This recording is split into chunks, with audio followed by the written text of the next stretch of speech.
One. Hello, everyone, and thank you for joining us for the IEP 101 Parents' Rights Explained. Our guest speaker is Joanne Pearson, who is the Advocacy Outreach Coordinator for the CIL of Northwest Florida.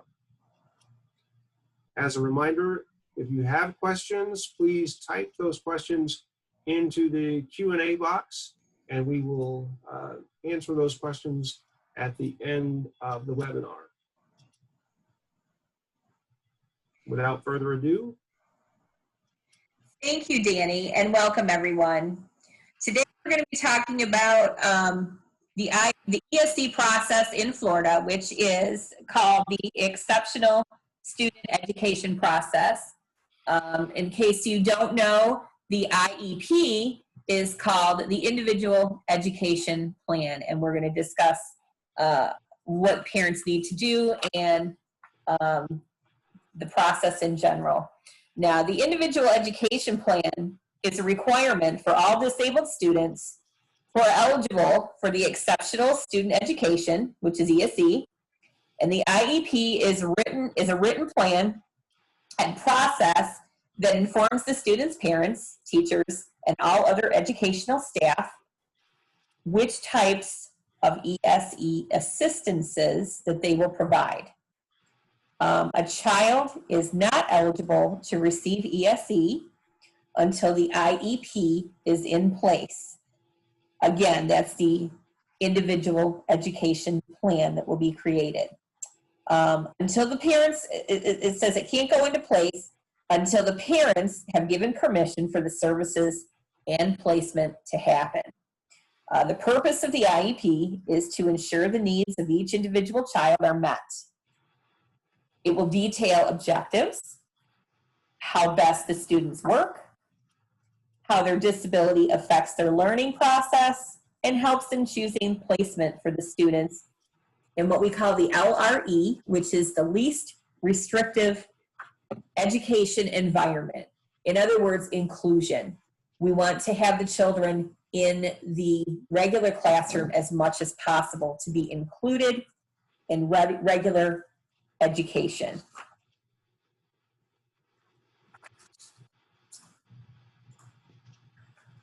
So just as an overview of what we're going to discuss today, we're going to go over the ESE process, the first evaluation, eligibility determination and how that's done, the IEP process.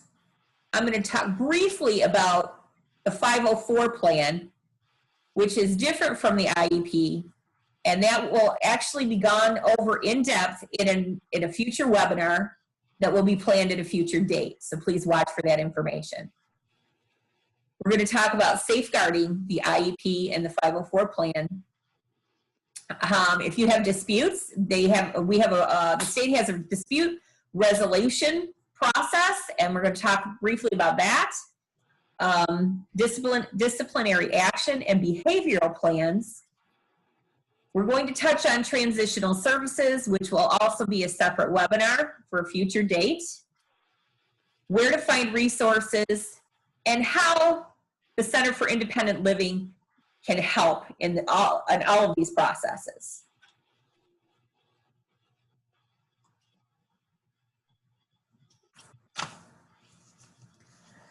First, evaluation. When we're talking about evaluation, an evaluation is defined as procedures used in accordance with section 300.304 to determine, that's the Florida Code, to determine whether a child has a disability and the nature and extent of the special education and related services that the child needs. Please note that a screening of a student by a teacher or a specialist for instructional purposes is not an evaluation for eligibility for special education and related services, and that is covered under the same code of law. Also, a child with a disability is one who is evaluated in accordance with the law as having an intellectual disability, hearing impairment, including deafness, a speech or language impairment, a visual impairment, including blindness, a serious emotional disturbance, orthopedic impairment, autism, traumatic brain injury, or other impairment, and who by reason thereof needs special education and related services.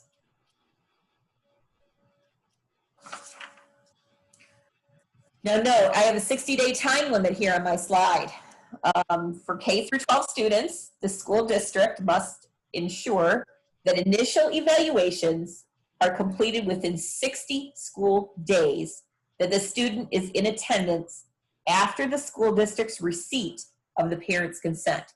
So as a parent, if you go to the teacher, you know that your student has a disability, your child has a disability, and you are going to request an evaluation for special education services or exceptional services.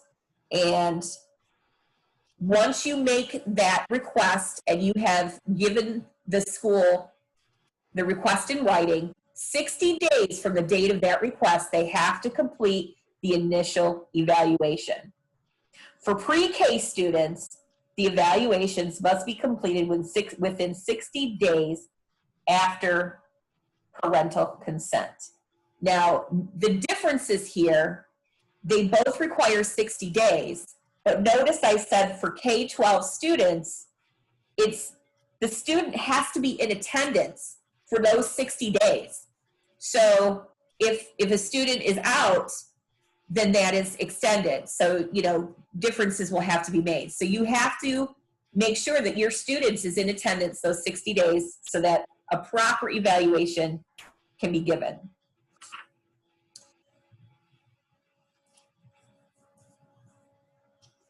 If the parent of the child receiving general education interventions requests prior to the completion of these interventions that the school conduct an evaluation to determine the student's eligibility for ESE and related services as a student with a disability, the school district must obtain consent and conduct the evaluation. They also must complete the interventions concurrently with the evaluation, but prior to the determination of the student's eligibility for ESE. Or they must provide the parent with written notice of its refusal to conduct the evaluation. So, in other words, say the child has difficulty reading and the teacher is doing interventions in the regular classroom. Those interventions can be going on even if the student is being evaluated for ESE services. So they can happen concurrently. Now, if the school system refuses to conduct a full evaluation, they must give that to the parent in writing. Now, parental consent. The public agency, i.e. the school district, proposing to conduct an initial evaluation to determine if the child qualifies as a child with a disability, they must obtain consent from the parent before conducting the evaluation. So you can't just go to the teacher and say, hey, I want my child evaluated. You have to go through the proper procedure and put your consent in writing requesting the evaluation. The school district must provide notice to the parent that describes what they're going to do, the evaluation procedure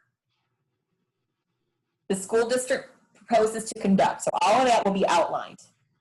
The parental consent for the initial evaluation does not also extend to the initial provision of special education services. They cannot do that until the evaluation is complete. So I'm going to talk to you about general education interventions. The things that are not required prior to referral. General education interventions are not required prior to referral for students with speech disorders, severe cognitive impairments, physical or sensory disorders, severe social or behavioral deficits, or for preschool students. But general education interventions are required for all other students prior to referral. They're also required for evaluations and the evaluations and interventions may occur simultaneously, as we talked about before.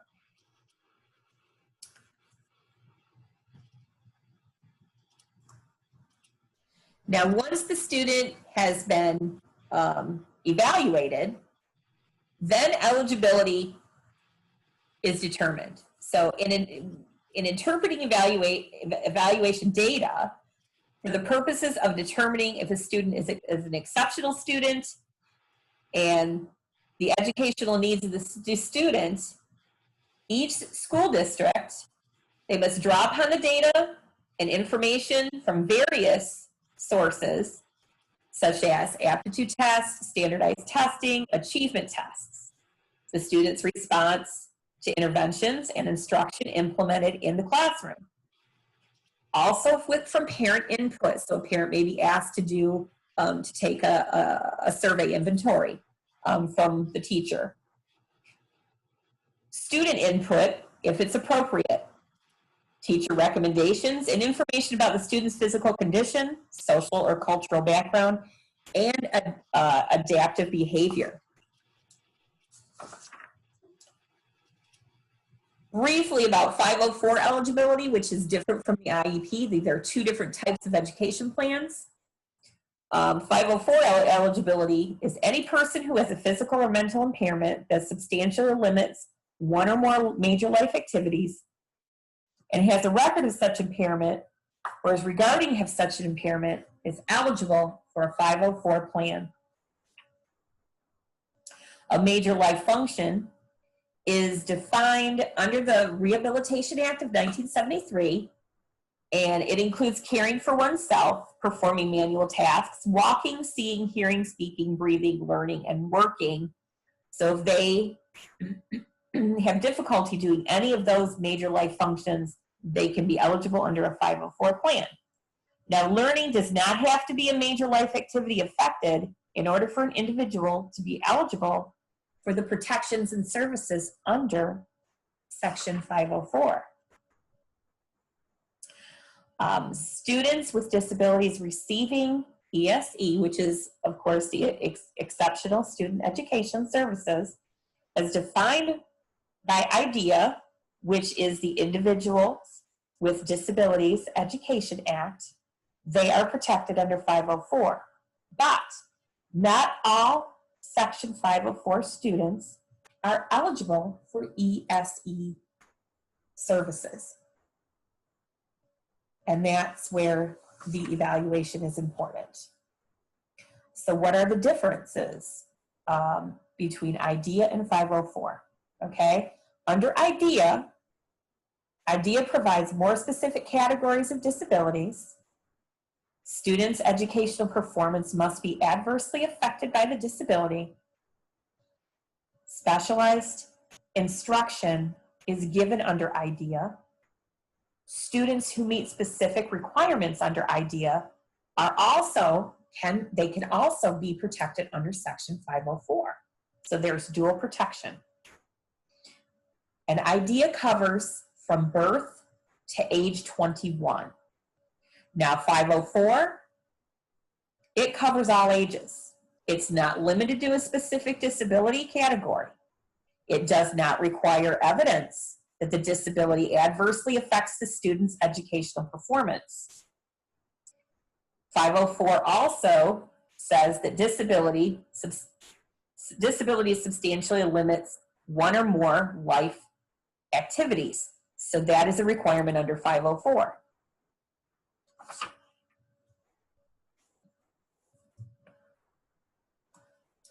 Now we're going to talk about the IEP. Again, IEP stands for Individual Education Plan. So once the eligibility has been established, okay, you've gone through the evaluation, you've gotten the eligibility established.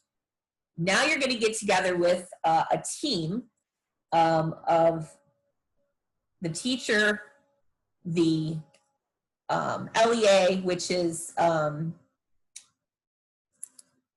someone at the school that can determine the testing requirements and the things that have been done with all of the data, all of the achievement tests and things like that. So the individual education plan is a written plan including a present level of performance,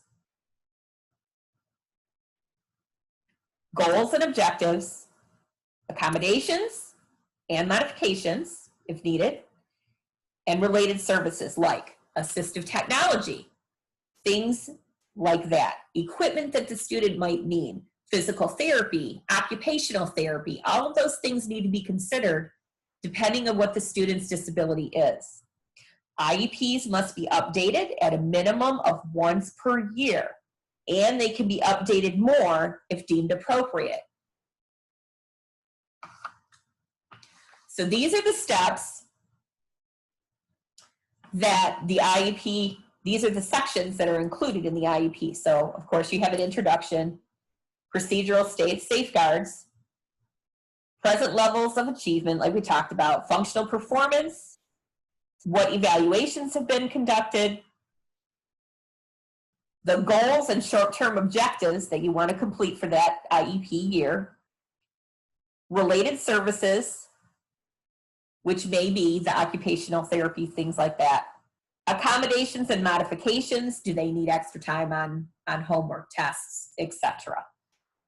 Supplementary aids and services is where the assistive technology comes in, and the things that go along with that. And then placement, where we talked about inclusion. It's going to be in the least restrictive environment to the maximum extent appropriate. Children with disabilities, including children in public or private institutions or other care facilities, are educated with children who are non-disabled. That means inclusion. So that's what we mean when we talk about the LRE, or least restrictive environment. Now, I'm going to tell you a little bit about the 504 plan. This is just a brief description of what it is, and then more information will be given in a separate webinar. The 504 plan describes the accommodations that the school will provide to support the student's education. While Section 504 does not require a written plan, it does not require documentation of evaluations and accommodations like the IEP would. The IEP is much more detailed.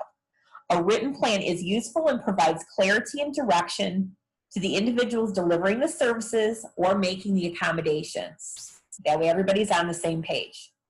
While there's no time limit specified for an accommodation plan, a yearly review is recommended. So as opposed to the IEP will have intervals and different safeguards in place to make sure that everybody's on the same page and all the things are being followed. The 504 plan doesn't have specific things in it like that. So a yearly review is usually recommended. Changes to the 504 can be made on an as-needed basis. So anytime the parent feels that it needs a change, or if the teacher or a specific provider needs a change, they can call a meeting and make those changes.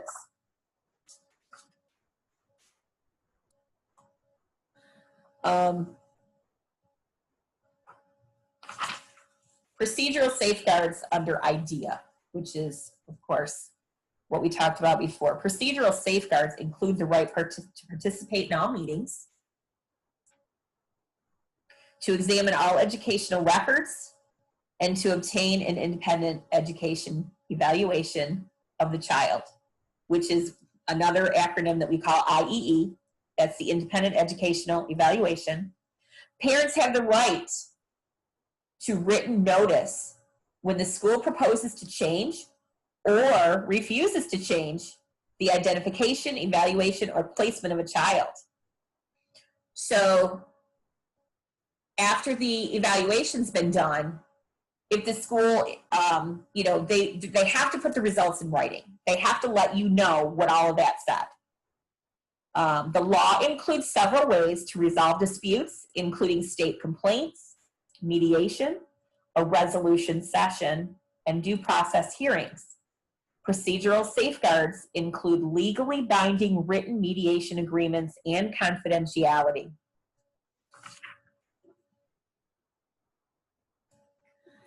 Now, just briefly, this is the dispute process. I just did the quick list of how to handle it, and so I'm just going to read through it real quick.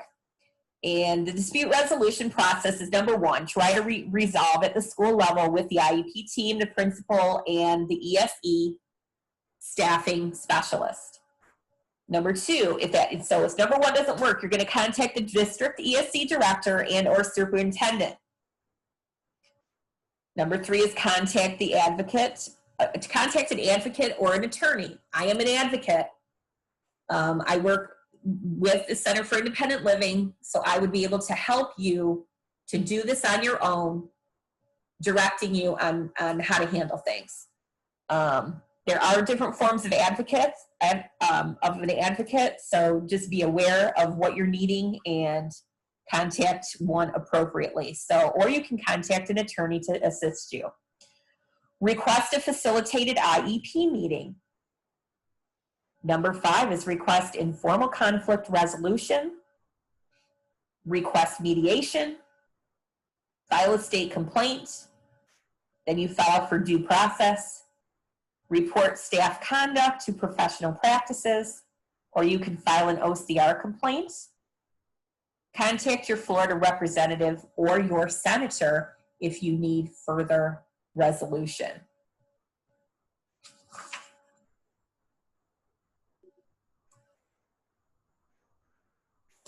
Disciplinary action. This is going over the policies and how they have to issue disciplinary action to a student with disability. So the school can make unilateral change in placement. So for 10 school days or less for students who violate the code of conduct. So as a parent, you're going to get a handbook at the beginning of the year when you register your student or when you re-register your student. And it tells you what the code of conduct is. So you're going to want to know and read that if you have a child that's receiving services. If it's over 10 days, a manifestation determination must be held. And what we mean by manifestation is, was it related or unrelated to their disability? So if a manifestation of the student's disability, the student cannot receive a consequence. If it's not a manifestation of the student's disability, the student can be disciplined, but FAPE cannot be denied, which is the free, appropriate public education, cannot be denied, and the IEP team determines placement of the student. A change in placement for 45 days or less for weapons, drugs, or infliction of serious bodily injury, they can change placement immediately for that.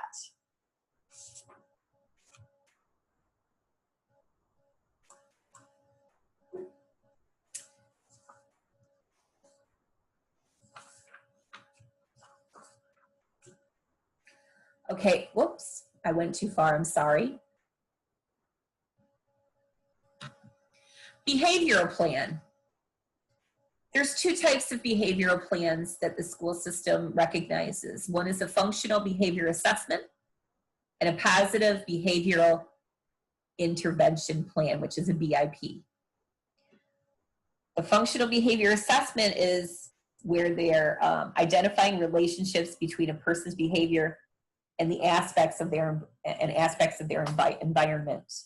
And then the behavioral plan is where they put positive strategies that effectively address the behavioral problems and they're proactive, they're educative, and they're functional in nature.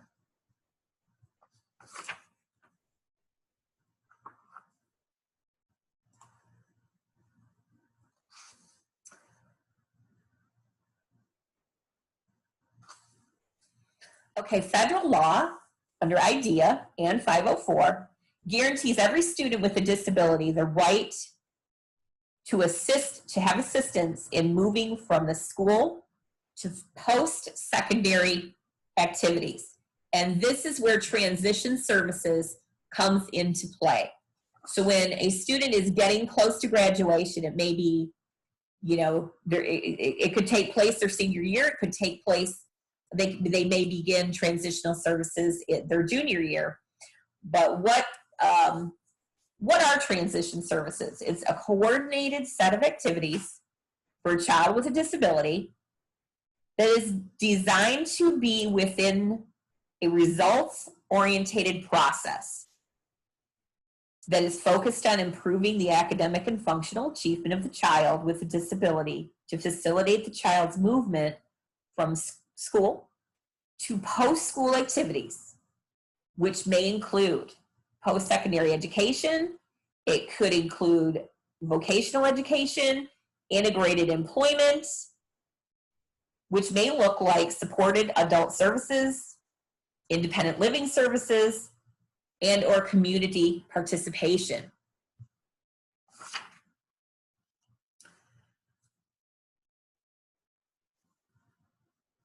At the school level, the school may create what's called a TIEP, which is a Transitional Individual Education Plan, where they're going to evaluate the present level of performance.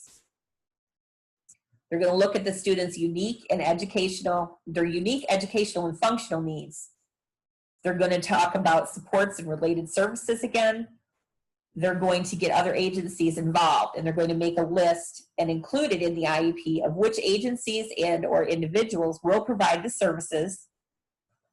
It will have measurable goals for the student that may include career or post-secondary education.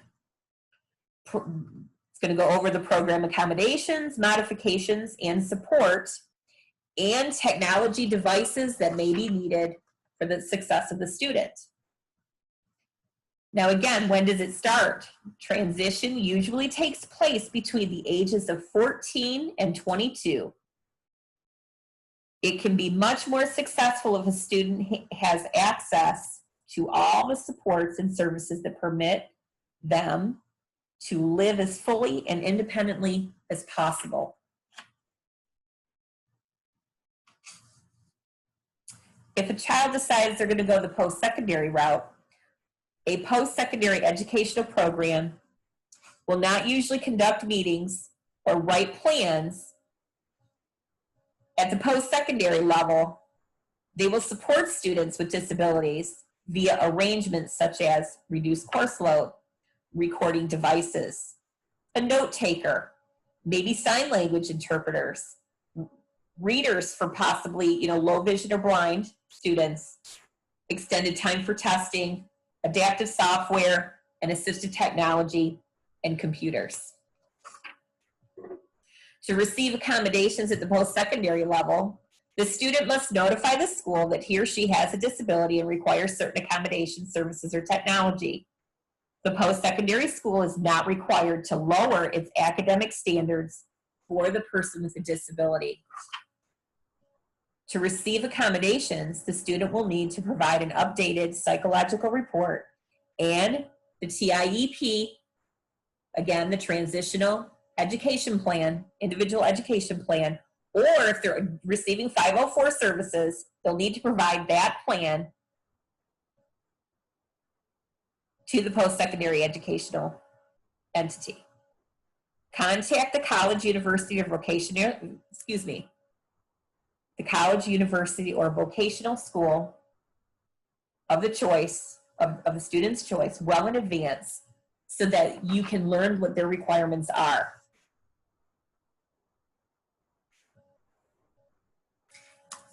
Resources for this presentation, I went and received some of this information from the Disability Rights Florida, and their website is listed. I spoke with someone at the Florida Department of Education, rightslaw.com, the Division of Vocational Rehab, the Center for Independent Living of Northwest Florida, and then additional handouts will be available on our website, and you can also obtain them from the Florida Department of Education. They do have a parent's guidebook and other pamphlets and booklets that will explain more about what we talked about today. So now we're going to come to our question and answer section. Oh, I'm sorry, we're going to actually talk about how the Center for Independent Living can help you. Our phone number is 850-595-5566. And what our process is we'll gather information and review your request. And then what we will do is we will provide information and referral services to other agencies that may be able to assist if we are unable to provide the direct service. We're also going to discuss other possible services that may be available for the student if they create an independent living goal. You can feel free to email us at info@cilnwf.org or visit our website at cilnwf.org on the World Wide Web.